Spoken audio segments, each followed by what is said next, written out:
Hello বন্ধুরা, রাখি kitchen village food চ্যানেলে সবাইকে স্বাগতম জানাই। আশা করি আপনারা সবাই ভালো আছেন। আজকে আপনাদের মাঝে একটা রেসিপি নিয়ে এসে গেলাম। রেসিপিটা সম্পূর্ণ দেখে যাবেন। দেখে ভালো লাগলে অবশ্যই লাইক কমেন্ট শেয়ার করে দিবেন। দয়া করে রাখি কিচেনটা সাবস্ক্রাইব করে নেবেন। আজকে আমি বানাবো হলো ঢুপি পিঠা। আপনাদের ভাপা পিঠা অনেকবার দেখানো হয়েছে, ঢুপি পিঠা দেখানো হয়নি, তাই আজকে ঢুপি পিঠা বানাবো। ঢুপি পিঠা বানানো একটু কষ্ট। এখানে আমি একটা বল নিয়েছি, বলের ভিতরে চালের গুঁড়ো দিয়ে দিলাম। এটা হলো শুকনো চালের গুঁড়ো। দিয়ে দিলাম হলো খেজুরের গুড়, দিয়ে দিলাম নারকেল কোড়া, দিয়ে দেবো অল্প পরিমাণ একটু লবণ। এখন সবগুলো দিয়ে একসাথে মিক্স করে নিব। অল্প অল্প পানি দিয়ে মিক্স করে নিব। একবারে পানি দেওয়া যাবে না, তাহলে ডোটা পাতলা হয়ে যেতে পারে। হালকা করে আমি পানি দিয়ে মেখে নিব। এখন প্রচুর পরিমাণে শীত পড়ে গেছে। এই শীতের মধ্যে ঢুপি পিঠা, ভাপা পিঠা খেতে খুব ভালো লাগে।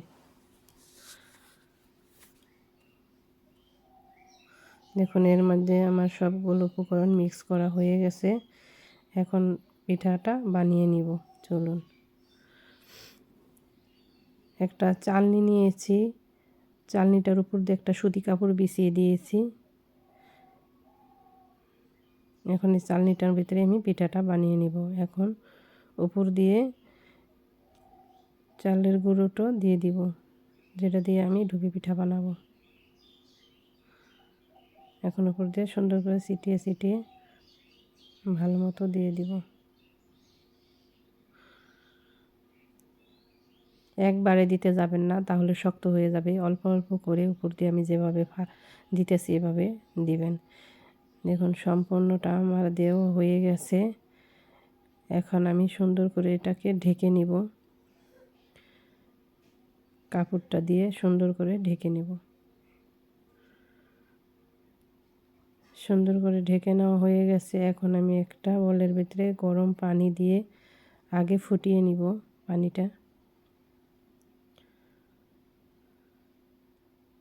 পানিটা জাল করা হয়ে গেছে। এখন উপরে আমি ভাপা পিঠার চালনিটা বসিয়ে দিব।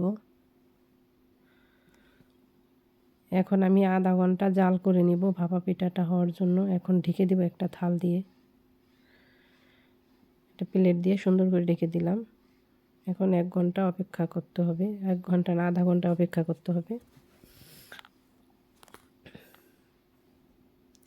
এখন একটু প্লেটটা নামিয়ে আপনাদের দেখাবো পিঠাটা কতটা হয়েছে। আর কি বলবো বন্ধুরা, পিঠার থেকে অনেক সেন্ট বেরিয়েছে। ঘ্রাণটা খুব ভালো লাগছে, খেতেও খুব ভালো লাগছে।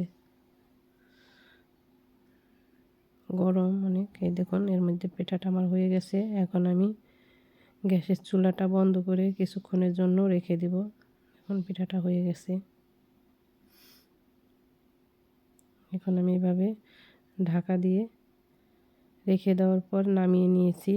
এখন পিঠাটা আমি কাপড়ের ভিতরে থেকে সুন্দর করে খুলে নিব। দেখুন পিঠাটা আমার কতটা সুন্দর হয়েছে।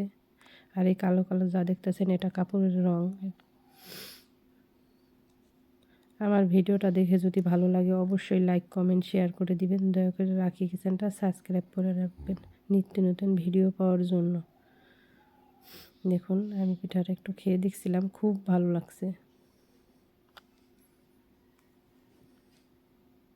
এভাবে একবার হলো বাড়িতে আপনারা বানিয়ে খেয়ে দেখবেন।